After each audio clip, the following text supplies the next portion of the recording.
Hello everyone, in this video I'll show you how to get products to sell on your Shopify store. Now, assuming that you created a Shopify store and you don't have your own product that you sell, the next option that you can think of is dropshipping.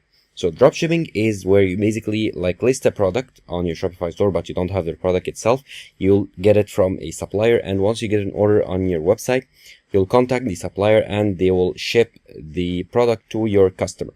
Of course, you sell it for a higher price and you get the price difference as a profit. Now, one of the best places that you can get really good products for really cheap is AliExpress. They have a very large catalog of products from different categories, and they ship from China, which makes the products pretty cheap.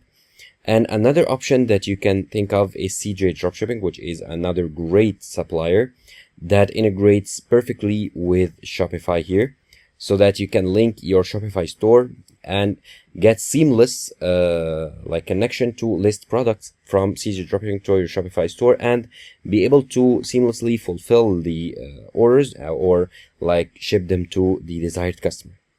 Now, another great option is Zendrop. It is not free, however, they have lots of great products and as well as automation services, so you can automate the process of fulfilling the orders, so you don't have to manually go yourself and ship the item to the customer that ordered it on Shopify.